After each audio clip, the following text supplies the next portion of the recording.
perbincangan kita dalam kitab Mahasinul Islam, keindahan Islam, dan kita masuk pada bab yang pertama selepas daripada mukadimah kita, iaitu keindahan Islam melalui rukun iman.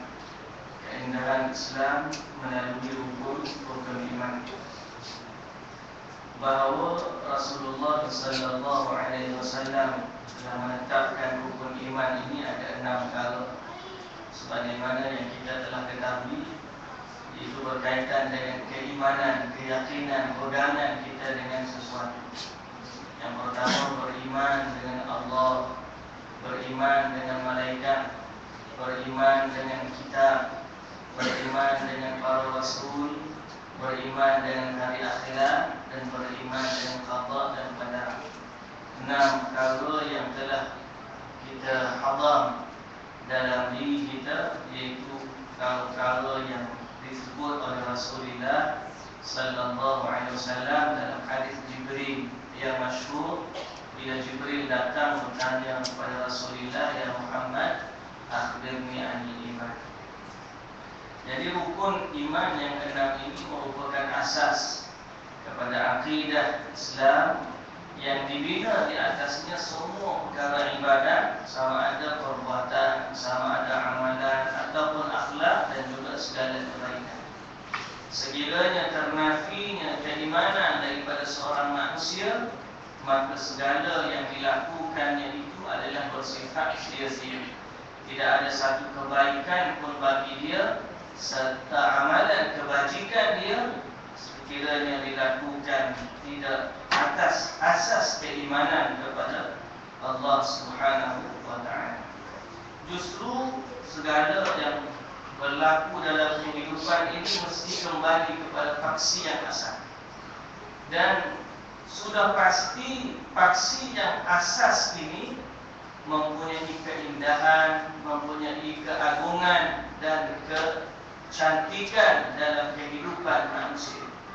Kalau ibadat-ibadat lain itu ada kebaikan dan keindahannya, pasti akidah itu lebih indah daripada segalanya. Sebab akidah merupakan paksi kepada segala sesuatu. Kita dalam hidup ini sentiasa berubah.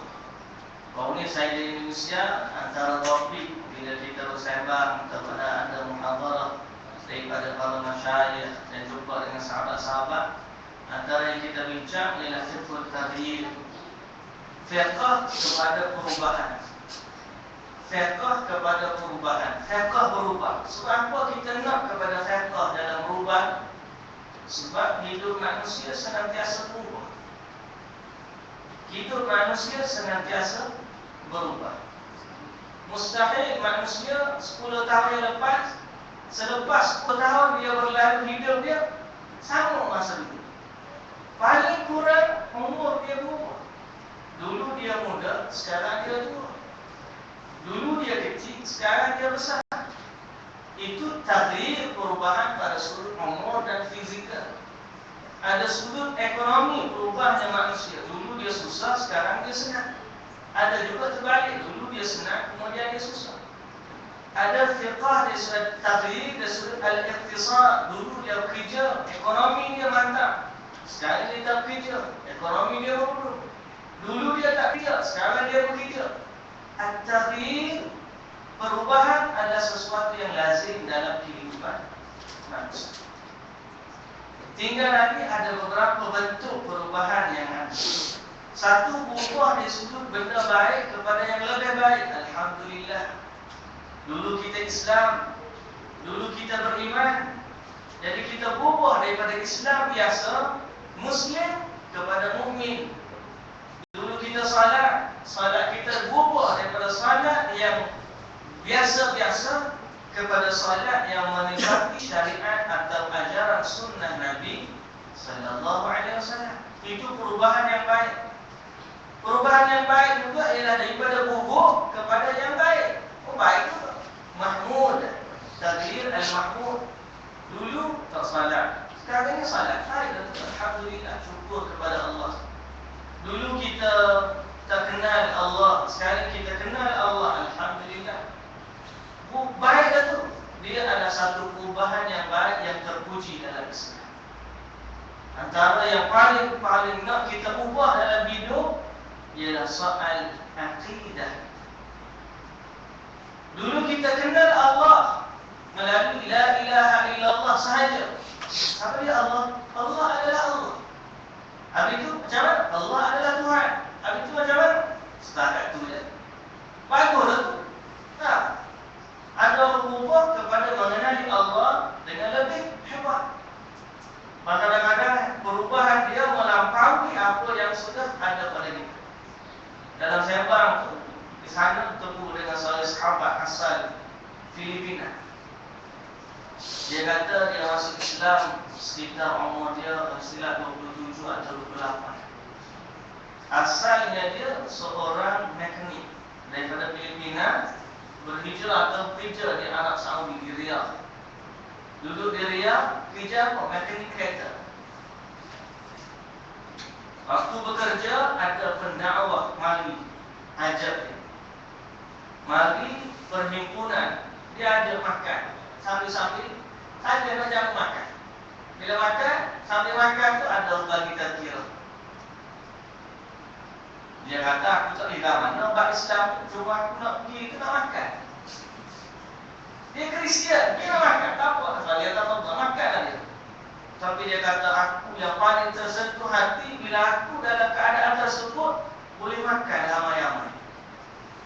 Tak pernah dalam Kristian dia kata aku makan secara berjamaah. Tak pernah. Kristian makan sendiri-sendiri. Situ dia rasa hati dia tersentuh. Kemudian ada pendakwah dia masuk pada Islam. Datang pula pendakwah yang asal Filipina, berhujah dengan dia menyatakan apa yang cacat dan pertembungan yang berlaku dalam kitab Bible. Jadi dia tak puas hati. Akhir sekali dia kata aku kena jadi macam Islam dulu. Macam mana? Sebagaimana dia baca kitab Taurat, kitab Bible aku dan zahirkan kelemahan dia, aku nak baca kitab Quran Islam dan zahirkan kelemahan dia. Jadi aku berusaha untuk mendapatkan nuskah Quran. Tapi dia kata tak boleh. Nuskah Quran ini tidak akan diberi melainkan kepada orang Islam. Karena sana payah tunggu.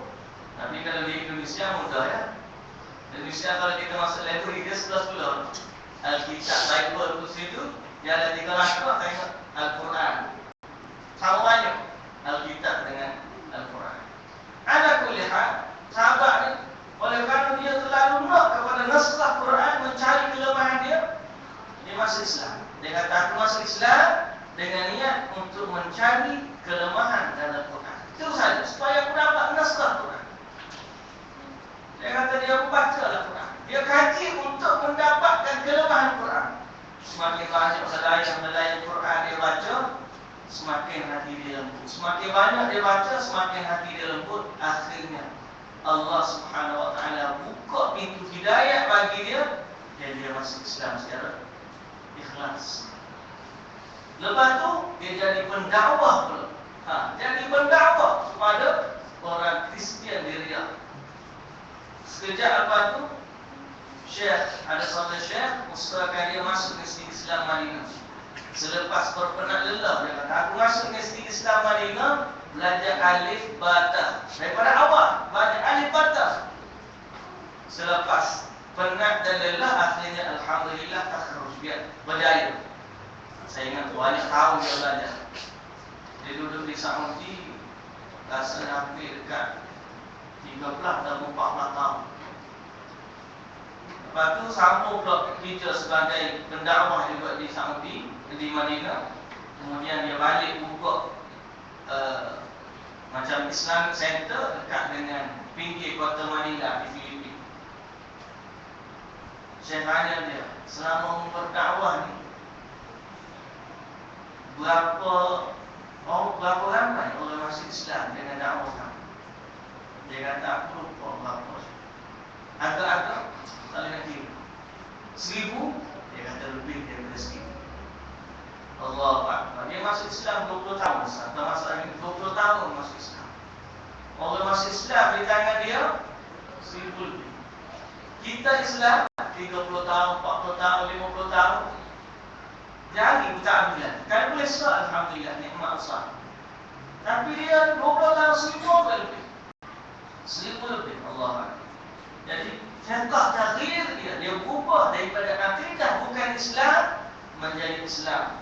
Bahkan mengenali Allah, berjuang kepada akidah yang sebenar dan menyampaikan pula kepada orang yang bukan Islam.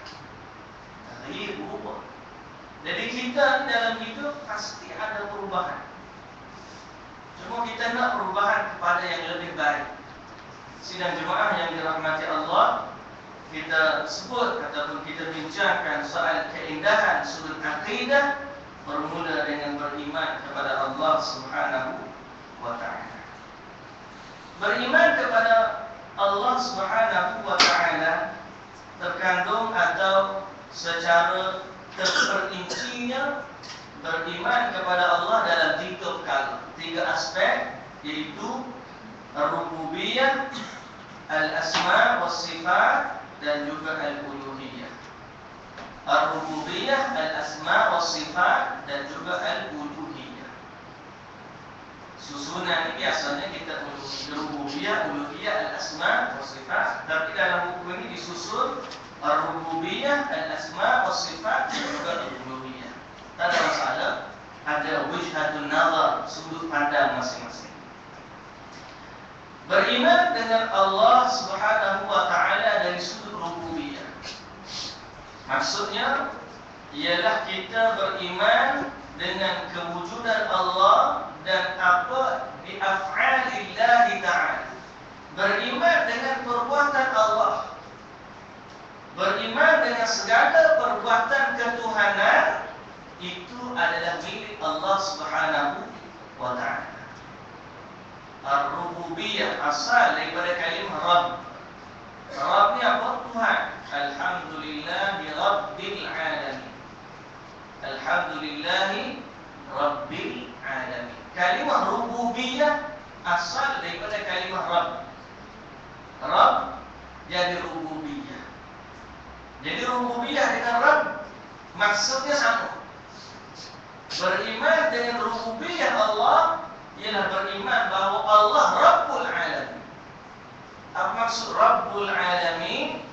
Tuhan sekalian alam. Kerja Tuhan apa?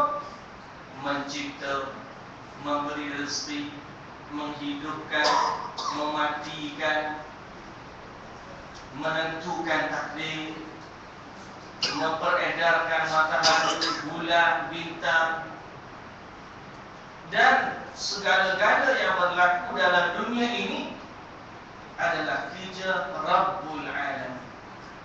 Itu maksud beriman dengan rububiyah. Firman Allah Subhanahu wa taala, "Inna rabbakumullahu alladhi khalaqas samawati wal arda fi 6 ayyam, thumma istawa 'alal 'arsy, yughshi al-layla an-nahara yatlubuhu hasitha, wasyamsa wal qamara wan nujuma musakhkharatin bi amri, ala lahul khalqu wal amr, tabarakallahu rabbul alamin."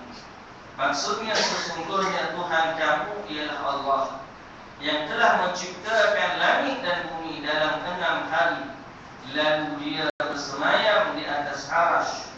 Dia menutupkan malam kepada siang yang mengikutinya dengan cepat, dan diciptakannya pula matahari, bulan dan bintang-bintang, masing-masing tunduk kepada perintahnya. Ingatlah, menciptakan dan memerintah hanyalah hak Allah.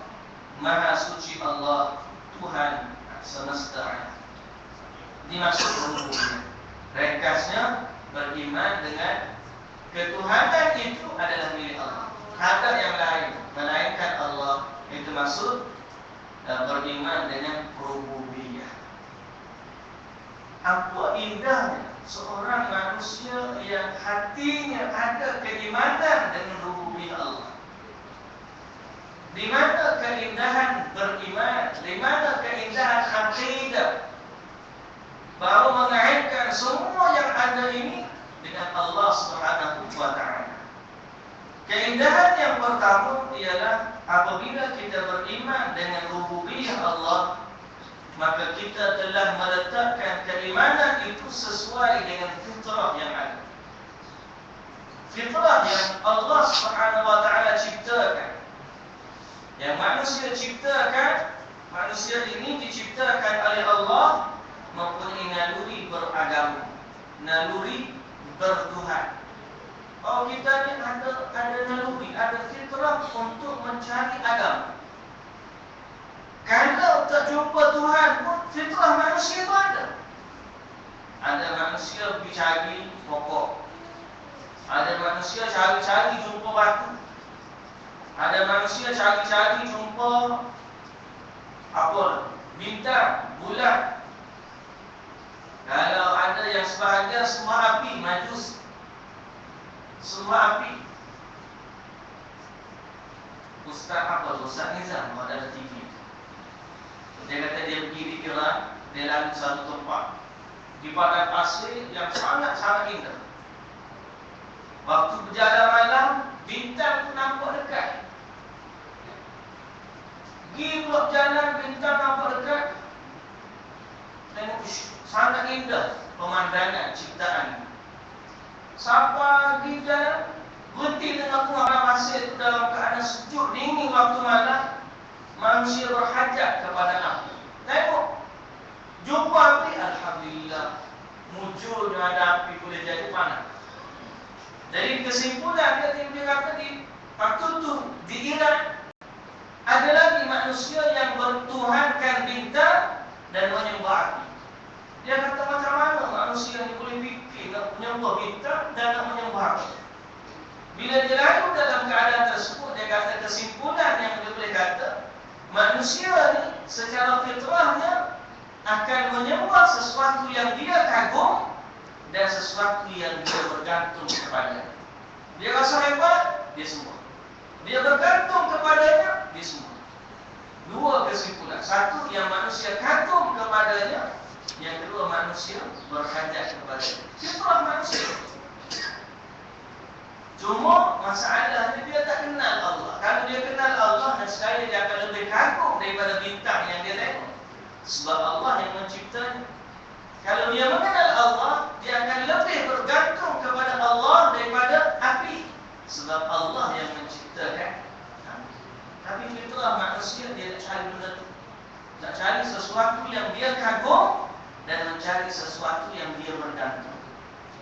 Allah Subhanahu wa Ta'ala berfirman, "Faqim wajhaka lid-din hanifa, fitratallahi allati fatara an-nas 'alayha, la tabdila li khalqillah, dzalika ad-dinul qayyim, walakinna aktsara an-nas la ya'lamun." Maksudnya, maka hadapkanlah wajahmu dengan lurus kepada agama yang benar. Tetaplah atas fitrah Allah yang telah menciptakan manusia menurut fitrah itu. Tidak ada perubahan pada ciptaan Allah. Itulah agama yang lurus. Tapi kebanyakan manusia tidak mengetahui. Kebanyakan manusia tidak mengetahui bahwa Allah telah mencipta hambanya secara fitrah semula jadi untuk cenderung kepada mengenali Allah dan mengakui ketuhanan Allah di atas seluruh alam ini. Anda sudah ada kecenderungan fitrah manusia tengok kepada sesuatu yang bersifat Rabb. Sesuatu yang bersifat Rabb. Alhamdulillah Nabi Mali ajar kepada kita. Kalau Nabi tak ajar, boleh jadi kita pun tak jumpa. Boleh jadi kita pun tak jumpa. Lalu kita baca sejarah Muhammad bin Abdul Wahab. Waktu dia berdakwah di Najd dekat dengan Riyadh, kawasan dia Dir'iyah dan sebagainya. Di Najd pada waktu itu orang sangat-sangat jauh daripada agama Allah. Nama Islam, tapi terlalu banyak khurafat sehingga syirik kepada Allah. Antara yang berlaku ialah ada satu pokok besar, pokok kurma jantan. Yang mana orang bujang pergi tawaf dekat pokok tu minta jodoh. Dia panggil doa dia, ya fahlal fuhul nuridu zawaj qabla al-hawl.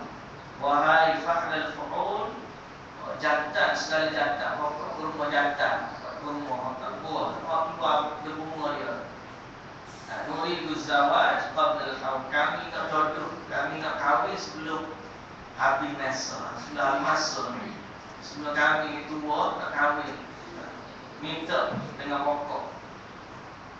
Ada juga yang khurafat dia, waktu kalau dapat lahir, kalau dapat anak lelaki lahir, dia pergi kat pokok, satu pokok besar lain pula, dia gantung tali pokok tu, dengan harapan selama mana tali tu terlekat di pokok tu, anak dia panjang umur. Khurafat sangat-sangat. Sifat manusia ni kalau tak jumpa dengan agama yang sebenar, dia akan cari yang lain. Sebab fitrah dia begitu. Jadi apabila manusia beriman dengan Allah Subhanahu wa ta'ala, maka dari sudut fitrahnya dia telah menemui sesuatu yang dicari dalam hidup. Kita ni, alhamdulillah, inilah yang kita cari sesungguhnya dalam hidup. Cuma manusia apabila bila sudah berada dalam keadaan biasa, nikmat tu tak rasa nikmat lah. Dia dah biasa. Saya member Abdul Karim yang Filipin tu, bila dia cerita tentang Islam, dia menangis titik air mata, menghargai nikmat yang dia dapat melalui akidah. Kita cerita beragama soal akidah, tidak biasa. Jangan. Akidah itu sesuatu yang sangat penting dalam hidup kita. Baik. Jadi dia menunjukkan kepada manusia betapa besarnya anugerah Allah Subhanahu wa ta'ala. Dan ia menjadikan seseorang hamba itu mengiktiraf dan mengakui kurniaan Allah kepadanya. Perasaan ini akan menggalakkan manusia bersyukur kepada Allah atas segala nikmatnya dengan mentaati Allah dan menjauhkan diri dari melakukan maksiat kepadanya. Beriman dengan rububiyah Allah Subhanahu wa ta'ala akan membawa manusia berfikir tentang kekuasaan kerajaan Allah dan menjadikannya mengenali Allah Subhanahu wa ta'ala dengan segala kesempurnaan dan kemuliaan. Bila kita beriman dengan Allah, fitrah kita kenal Tuhan yang menciptakan kita. Firman Allah Subhanahu wa ta'ala, inna fi khalqis samawati wal ardi wa ikhtilafil laili wan nahar la ayatin li ulil albab alladzina yadhkuruna Allaha qiyaman wa qu'udan wa 'ala junubihim wa yatafakkaruna fi khalqis samawati wal ardi rabbana ma khalaqta hadza batilan subhanaka faqina 'adzabannar. Sesungguhnya dalam penciptaan langit dan bumi dan silih bergantinya malam dan siang terdapat tanda-tanda bagi orang-orang yang berakal, yaitu orang-orang yang mengingati Allah sambil berdiri atau duduk atau dalam keadaan berbaring, dan mereka memikirkan tentang penciptaan langit dan bumi seraya berkata, wahai Tuhan kami, tiadalah Engkau menciptakan ini dengan sia-sia. Maha suci Engkau, peliharalah kami daripada azab neraka. Itu satu, bahawa bila kita mengenali Allah sesuai dengan tuntutan fitrah. Dalam fitrah ini juga perkara yang berkait dengan akidah manusia. Bila dia kenal rububiyah Allah, dia sedar dia satu. Manusia apabila dia kenal Allah, secara otomatik dia kenal diri dia satu. Dan alangkah ramainya manusia ini tidak mengenali Allah. Bila dia tidak mengenali Allah, muncullah pelbagai bentuk jenayah, kezaliman, kemungkaran, kemusnahan yang berlaku dalam hidup. Sebab dia tak kenal Allah. Nikmatnya apabila manusia kenal Allah, akan menyekat dia daripada menjadi penderhaka, pelapang, takabur di dunia. Ramai hari ini berubah akidahnya. Dan sebuah hari ini ramai manusia ini berubah akidah. Berubah akidah macam mana? Daripada yang baik jadi buruk. Maka kita sebut tadi tentang perubahan yang baik, yang buruk kepada baik. Sebahagian manusia soal akidah dia ada ini berubah daripada baik jadi buruk. Macam mana? Apabila terjebak dengan da'iyah yang dibawa sama ada golongan Kristian ataupun orang Islam yang mengaku Islam tetapi hakikatnya dia jauh daripada landasan Islam. Golongan yang dimaksudkan ialah golongan Syiah. Yang hari ini hasbunallah wa ni'mal wakil. Kalau saya di Indonesia itu termasuk ambil gambar di pustaka, buku-buku di library toko-toko buku, kedai buku. Masuk ke dalam buku besar, ke dalam buku jenis modern. Kalau kita baca MPS, Gramedia, 2 kali kita pergi. Satu belum waktu sampai di Jakarta masalah sampai, yang kedua waktu nak balik. Buku-buku ni jalan di buku dia sisi satu rak. Satu rak sama, depan ni buku Islam, depan ni buku Kristian. Main-main. Tengok letak atas buku Buddha. Buku Buddha, Kristian, Islam. Tak apa lagi. Walaupun ada teks lain, kita dengar. Kalau tidak Pak Buddha, kalau tidak Pak Kristian, dalam buku Islam tu campur habis. Murtadah ada bakal sini. Buku Syiah, buku Ahlussunnah ada sekali. Allah tak tahu dia baca buku. Relax. Rupanya Islam, ingatkan Islam, rupanya Syiah. Pak dia, kita berurusi. Masuk buku-buku begini dalam masyarakat kita, Allah tak nak beza antara Islam dan Ahlussunnah dan juga Syiah. Pak kita sudah mula-mula ubah, tukar akidah dia.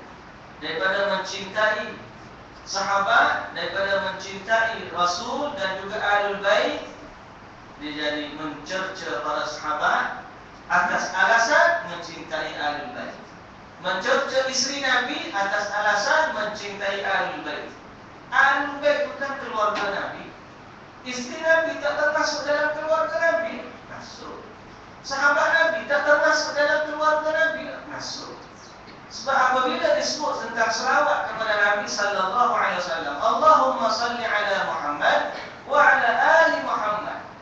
Ya Allah, salam atau berselawat doa kita kepada Allah, selawat kepada Nabi Muhammad dan juga keluarga Nabi Muhammad. Siapa dia keluarga Nabi Muhammad? Ada makna khusus dan ada makna umum. Makna khusus ialah orang yang Islam lahir daripada keturunan Nabi Muhammad sallallahu alaihi wasallam.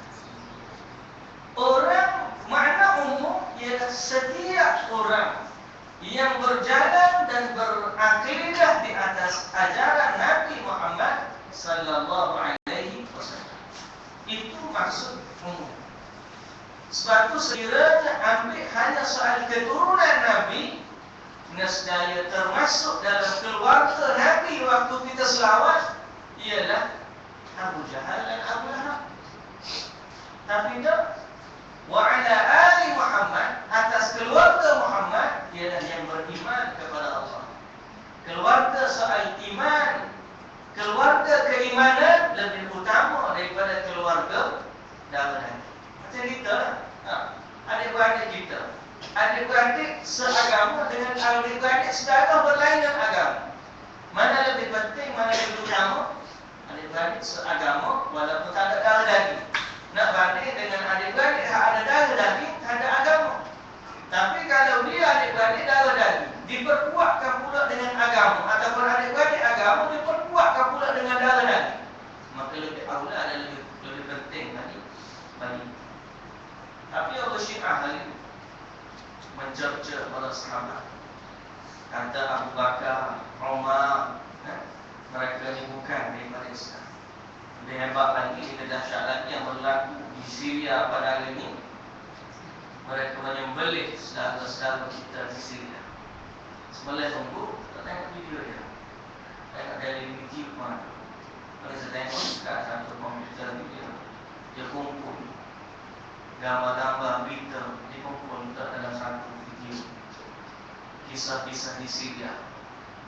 Memang dia tuju ni tembok ni ada juga. Dia kata tak ada tembok, tapi kalau dia tangkap ni sembilan sumber. Kita Allah, apabila kita tengok fahasbunallah wa ni'mal wakil, hanya kepada Allah sahaja kita berserah bahawa saudara-saudara kita ahli sunnah disebelih oleh puak-puak pelapau Syiah yang dari kumpulan Nusairiyah, yang mana mentuhankan Bashar Assad, mentuhankan pemimpin mereka Bashar Assad, suruh bersujud pada gambar, suruh sujud cium dan sebagainya. Soal akidah mereka menyimpang daripada ajaran ahli sunnah yang sunnah. Orang ini jual agama. Tapi kita takut sebahagian daripada masyarakat Islam yang ada di tempat kita, bahkan di Indonesia di banyak, di negara Arab juga banyak yang menjadi pelampau Syiah, mencerca para sahabat, mencerca isteri-isteri Nabi sallallahu alaihi wasallam, dan itu adalah satu perkara yang sangat-sangat kita khawatirkan akan tersebar dan merebak di tempat itu. Baik, jadi bila kita kenal dalam soal akidah, satu melibatkan fitrah yang Allah Subhanahu Wa Taala ciptakan kepada kita. Yang kedua, bila kita kenal Allah, secara otomatik kita kenal diri kita sendiri. Bila kenal Allah, otomatik kenal diri kita. Ada manusia mengaku jadi Tuhan, Allah Akbar. Fir'aun, Bashar mengaku jadi Tuhan. Orang tidak kenal Allah Subhanahu Wa Taala. Sehingga jemaah yang dirahmati Allah, faedah yang kedua dan seterusnya dalam kitab ini, bahawa berkeimanan dengan rububiyah Allah Subhanahu Wa Taala memberikan manusia jawapan yang memuaskan terhadap persoalan yang menjadi tanda tanya manusia selama ini tentang rahsia alam ini. Jawapan yang mutlak bahawa kita ada Allah, selesai masalah. Orang putih siapa lagi duk kaji teori Big Bang macam mana berlaku, siapa lagi duk peminat. Nah, teori Big Bang itu boleh buat secara teori berlaku letupan. Lepas tu berlaku evolusi, tak evolusi, keluar punya Darwin, tak macam-macam. Allahu Akbar.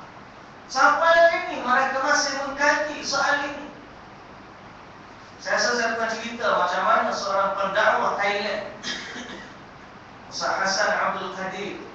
Dia jumpa dia di Riyadh, dia kata dia balik ke Thailand, pergi ke Bangkok, berdakwah di tengah-tengah masyarakat Buddha, bercakap depan sami-sami Buddha. Dia mengislamkan 70 orang hanya dengan satu teka-teki antara ayam dengan telur, mana dulu yang jadi. Islam dengan dakwah dia 70 orang, siapa? Sami Buddha. Dengan hanya teka-teki antara ayam dan telur, mana dulu jadi. Kita main teka ya, tak ada rasa unsur dakwah dia. Dia bercakap di depan Sami Buddha di Bangkok. Dia minta ke telur dengan ayam mana dulu je? Macam-macam lah jawab. Tak tahu nak jawab. Ada kata telur, ada kata ayam, ada kata telur, ada kata ayam. Kan ni Buddha macam mana nak jawab? Sebab apa? Sebab dia tak nak kembali kepada asal. Tak nak kembali kepada asal. Kita jawapan mudah. Siapa? Ayam jadi dulu. Macam mana ayam jadi dulu? Allah. Macam mana nak jadi dulu tak telur? Allah boleh buat ayam. Kun fayakun. Dan Allah buat begitu, jadilah dia. Adam AS daripada ibu mana dia lahir? Dia jawab. Jawapan kita, Allah menciptakan Adam AS. Evolusi tak punya kepala dia. Bahagia ada manusia yang berakidah dengan rububiyah Allah Subhanahu Wa Taala. Bahagia, tenang hidup kita. Tengok langit, kita tahu jawapannya. Tengok batu, kita tahu jawapannya. Tengok manusia, kita tahu jawapannya. Ada manusia tak tahu jawapan, hatta yang berlaku tentang diri dia. Dia tak tahu mana Sehingga mereka beriktikad asal mereka ialah beruk atau geruk. Darwin. Kita kalau tahu susu kayu kita tu nenek kita tiba-tiba tu dia orang kata tu nenek kita tu. Rasa macam mana? Allah Akbar. Tadi apa ni? Saya jumpa seorang syekh di apa? Di Indonesia mana? Tengah pagi petang. Dia tak Ahmad Hashim tak. Kita nak cakap dulu ada dalam dewan dia panggil dulu. Dia kata, "Anta min Nusrah Hashimiyah. Kamu ni daripada keturunan Hashimi sungguh." Kalau keturunan Hashimi ni lah dia keturunan Ashraf tu kerajaan Jordan dah. Hashimite Kingdom memang. Keturunan Hashim. Saya kata, "Jok, saya ni ayah saya pun nama begini. Bukan keturunan Hashimi sungguh." Tak tahulah saya ni keputusan saya bukan keputusan. Nasab saya putus. Nasab putus. Macam mana pula nasab putus ni? Memang orang lain putus lah apa lah. Orang lain pun putus. Dia boleh. Kau kat Arab ni dia jaga keturunan dia.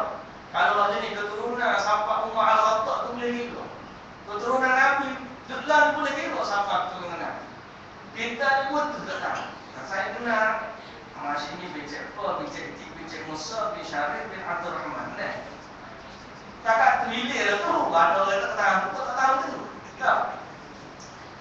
Dia kata sebab apa dia kata kalau apa yang kau mungkin Hashim sungguh. Kalau Hashim sungguh aku nak suruh hajar Allah bersyiah. Sebab lama tu sebab dia kalau punya nama Hashim ni, keturunan Nabi dia syok lah. Kita nak tahu dia bersunah ni. Kata dah saya. Kalau mengaku dia ditipu dah pula. Tak boleh lah.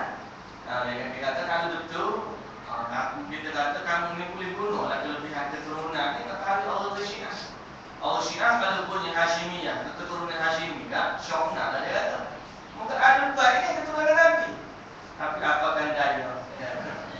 Bukan asli sebenarnya. Bukan asli. Dia kata putus setakat tu je. Kita tahu waktu coba Alhamdulillah. Tahu-tahu tu saya kata macam mana boleh tahu? Tu pun tak tahu. Lama dulu tahu. Kita tanya cik tu balik ke mana? Kita kata dengan cik, tanya ayah cik. Cik Pa bin Cik Zik bin Cik Musa. Mula-mula cik lah. Kalau kata dia tahu lah cik. Banyak cik lah. Tanya-tanya saya kata batu. Saya pula tak ada cik. Dalam bahasa Sila pun tak ada cik. Cik Musa tu bin Syarif. Syarif mana pula? Jumpa orang Arab dia kata mungkin ada orang Arab muka Arab balik tanya. Balik tanya tu kata Syarif bin Abdul Rahman. Mari ada di Indonesia. Setakat tu dia tahu. Tu pun syukur Alhamdulillah. Nah, cuba bayar tiba-tiba kita susu kalau kita pepek kena putih sekali kita tengok. Kena mana? Jadi Darwin. Ada kita bahasa lagu mana? Sorry nak duduk. Kalau apa pada itu orang second, kalau sepak dan sebagainya pasal mungkin asal. Tapi kita tak begitu. Orang Islam ni bahagia sebab dia tahu dalam asal usul kejadian dia adalah keturunan Adam alaihissalam. Bahagia tak ada iman. Cukup sekadar cukup tu bahagia. Cukup tu pun bahagia. Jadi banyak soal dalam hidup ni. Kalau kita ada rububiyah Allah, hati kita menjadi tenang. Likaila tahsaw ala ma fatakum wa la tafrahu bima atakum. Supaya kamu tidak terlalu gelisah, tidak berputus asa pada apa yang hilang daripada kamu, dan tidak terlalu gembira pada apa yang kamu dapat. Saat kita beriman yang memberi rezeki itu ialah Allah Subhanahu wa Ta'ala. Tak tahu ni maksudnya kita putus asa daripada apa yang hilang daripada kita. Contoh sidang jemaah yang dirahmati Allah. Kenapa akidah ni penting? Kita kerja, tiba-tiba rezeki kita kurang. Kita berdakwah, macam-macam kita buat. Hari ini macam-macam berlaku dalam gerakan dakwah. Ada berlaku perpecahan, kelompok yang asalnya bersatu, kemudian ambil memilih jalan masing-masing. Macam-macam lah dalam gerakan dakwah. Kita bincang dengan sahabat di Indonesia, bukan setakat berlaku di Indonesia, berlaku di Indonesia pun kita yang sama. Cuma dia tu ramai, dia pecah pun ramai lagi. Kita ni orang tak ramai dah, dia pecah lagi sikit. Nah, dia tak apalah, lulusan Madinah saja. Ada masukkan, ribu masuk. Ada pokok pun, kurang ada lagi ratus dia. Kita ni orang ramai, Malaysia tak ramai. Dia banyak dah, pecah dah. Inna lillahi wa inna ilaihi raji'un. Kita sedih tak sedih? Sedih. Apa kata tak sedih? Sedih semua. Bila cerita tentang dakwah, kita cerita macam-macam, Allah tak ambil. Tapi dengan beriman, dengan rububiyah Allah Subhanahu Wa Taala, hati menjadi tenang. Sebab Allah Dia yang menentukan. Likaila taksau ala ma fatakum, supaya kamu ini tidak sedih, tidak berputus asa pada apa yang kamu nak. Kita kalau nak bayang Nabi Nuh alaihissalam. Nabi Nuh berdakwah 950 tahun. Berapa orang terima dakwah Nabi Nuh? Masa Nuh buat kapan? Kalau ikut sifat manusia ni, Nabi Nuh ni berjaya apa gagal? Gagal sifat kita. Sifat manusia gagal 950 tahun. Apa problem? Tapi Allah tidak melihat dia sebagai kegagalan. Bahkan Nabi Nuh alaihissalam termasuk dari ulul azm, Nabi yang paling banyak cabarannya. Jadi beriman dengan rububiyah Allah menjadikan kita tenang dalam saat hujan, bahawa semua yang berlaku